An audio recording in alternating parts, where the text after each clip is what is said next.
రూ. 2 లక్షల రైతు రుణమాఫీపై తెలంగాణ గవర్నర్ తమిళిసై ప్రభుత్వం తరపున కీలక ప్రకటన చేశారు. రిపబ్లిక్ డే వేడుకల్లో పాల్గొని ప్రసంగించిన ఆమె రుణమాఫీకి కాంగ్రెస్ ప్రభుత్వం కట్టుబడి ఉందన్నారు. ఇప్పటికే బ్యాంకర్లతో చర్చలు జరుగుతున్నాయని, త్వరలోనే రుణమాఫీపై ప్రాసెస్ స్టార్ట్ అవుతుందని చెప్పారు.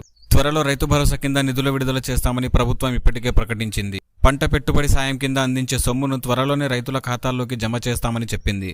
రిపబ్లిక్ డే వేడుకల వేళ అన్నదాతకు మరో గుడ్ న్యూస్. కాంగ్రెస్ ఎన్నికల హామీలో ఇచ్చిన 2 లక్షల రైతు రుణమాఫీపై గవర్నర్ కీలక ప్రకటన చేశారు.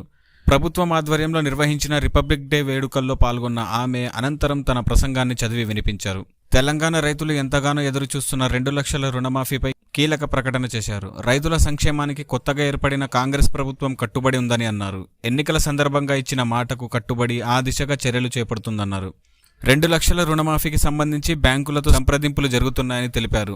ఒక పద్ధతి ప్రకారం 2 లక్షల రుణమాఫీ పూర్తి చేయడానికి ప్రభుత్వం కృత నిశ్చయంతో ఉందని చెప్పారు. పంట పెట్టుబడి సాయం కోసం రైతు భరోసా పథకాన్ని కూడా సంపూర్ణంగా అమలు చేయడానికి ప్రభుత్వం కసరత్తు చేస్తుందని చెప్పారు. ఇప్పటికే చిన్న సన్నకారు రైతుల ఖాతాలలోకి రైతు భరోసా నిధులు జమ చేశామని, మరికొన్ని రోజుల్లో మిగిలిన రైతులకు కూడా రైతు భరోసా డబ్బులు అందుతాయని అన్నారు. వరంగల్ డిక్లరేషన్లో రైతులకు ఇచ్చిన హామీల అమలుకు ప్రభుత్వం కార్యాచరణతో పనిచేస్తుందని చెప్పారు. రైతుల విషయంలో కాంగ్రెస్ ప్రభుత్వం ఇచ్చిన మాటకు కట్టుబడి ఉందని మరోసారి గవర్నర్ స్పష్టం చేశారు.